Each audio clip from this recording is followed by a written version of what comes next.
OBD de trouble code description technique, communication perdue avec le module d'interface de protocole accessoire, qu'est-ce que ça veut dire? Il s'agit d'un code générique de diagnostic du système de communication qui s'applique à la plupart des marques et modèles de véhicules OBDII. Ce code signifie que le module d'interface de protocole accessoire (APIM) et les autres modules de commande du véhicule ne communiquent pas entre eux. Le circuit le plus souvent utilisé pour communiquer avec est connu sous le nom de communication de bus de réseau de zone de contrôleur, ou simplement bus CAN. Les modules communiquent entre eux via un réseau, un peu comme le réseau que vous avez à la maison ou au travail. Il existe plusieurs systèmes de réseau utilisés par les constructeurs automobiles. Avant 2004, les systèmes de communication de module à module les plus courants, pas tout compris, étaient l'interface de communication série ou SCI, bus SAE-J1850 ou PCI, et Chrysler Collision Detection, ou CCD. Le système le plus couramment utilisé après 2004 est connu sous le nom de communication par bus de réseau de zone de contrôleur, ou simplement, bus CAN, était également utilisé avant 2004 sur un petit segment de véhicules. Sans ce bus CAN, les modules de commande ne peuvent pas échanger d'informations et votre outil d'analyse peut ou non être en mesure d'obtenir des informations du véhicule. Selon le circuit concerné, le module d'interface de protocole accessoire (APIM) est généralement situé sous la console centrale. Il reçoit les entrées d'une variété de capteurs, certains câblés directement sur celui-ci, tandis que la plupart sont envoyés sur le système de communication par bus à partir du module de commande du groupe motopropulseur (PCM). Ces entrées permettent au module de communiquer avec les commandes au volant, la radio, le système de navigation et le téléphone portable personnel du consommateur via Bluetooth. Les étapes de dépannage peuvent varier selon le fabricant, le type de système de communication, le nombre de fils et la couleur des fils dans le système de communication, gravité du code et symptômes. Dans ce cas, la gravité n'est jamais grave, car il s'agit d'un appareil de confort client et il existe toujours une solution manuelle en cas de panne électrique complète. Le fonctionnement des véhicules n'est en aucun cas affecté par l'absence de fonctionnement de l'APIM. Les symptômes d'un code U0253 peuvent inclure: les commandes au volant ne fonctionnent pas, le téléphone portable ne se synchronise pas avec le véhicule, impossible d'utiliser le système de navigation. Les causes, en règle générale, les causes de ce code à définir sont les suivantes: ouvert dans le bus CAN+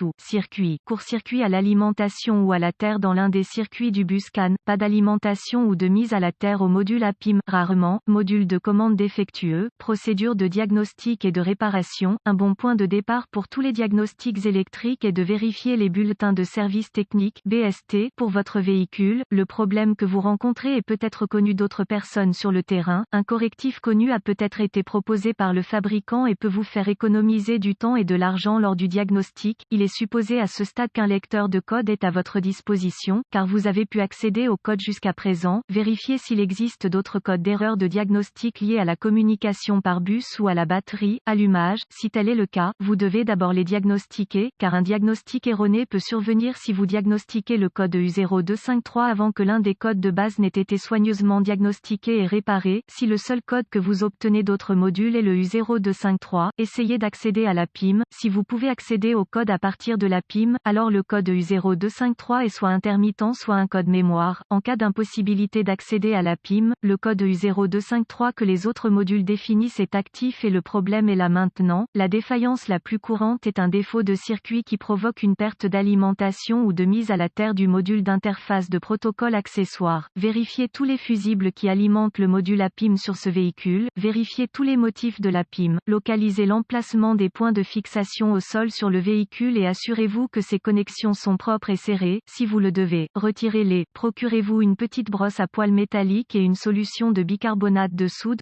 Et nettoyez chacun, le connecteur et l'endroit où il se connecte.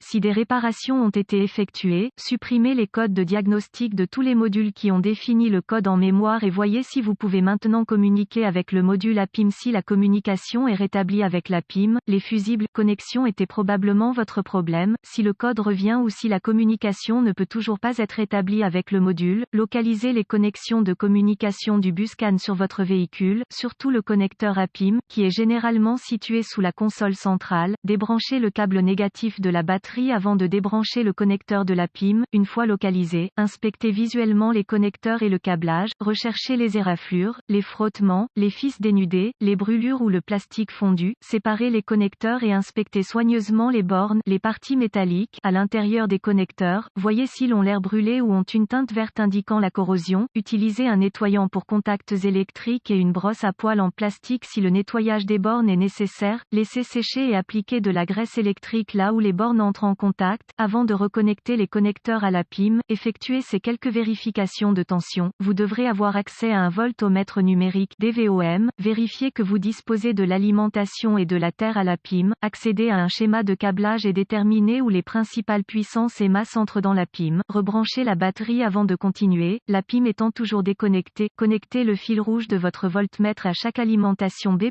tension de la batterie, entrant dans le connecteur à PIM et le fil noir de votre voltmètre à une bonne mise à la terre, si vous n'êtes pas sûr, le négatif de la batterie fonctionne toujours, vous devriez voir une lecture de la tension de la batterie, vérifiez également que vous avez de bonnes raisons, accrochez le fil rouge de votre voltmètre au positif de la batterie B+, et le fil noir à chaque circuit de masse, encore une fois, vous devriez voir la tension de la batterie à chaque connexion, sinon, réparez le problème du circuit d'alimentation ou de mise à la terre, vérifiez ensuite les deux circuits de communication, localisez les circuits CAN C+, ou HSCAN+, et CAN C, ou HSCAN, avec le fil noir de votre voltmètre connecté à une bonne masse, connectez le fil rouge à CAN C+, avec la clé allumée, le moteur éteint. Vous devriez voir environ 2,6 volts et fluctuer légèrement. Ensuite, connectez le fil rouge du voltmètre au circuit CAN C. Vous devriez voir environ 2,4 volts et fluctuer légèrement. D'autres fabricants affichent CAN C à environ 0,5 volts et la clé fluctuante à l'arrêt du moteur. Vérifiez les spécifications de votre fabricant. Si tous les tests ont réussi et que la communication n'est toujours pas possible, ou si vous n'avez pas pu effacer le code d'erreur U0253, la seule chose qui reste à faire est de demander l'aide d'un diagnostiqueur automobile qualifié, car cela indiquerait un APIM défaillant. La plupart de ces APIM doivent être programmés ou calibrés en fonction du véhicule pour être installés correctement.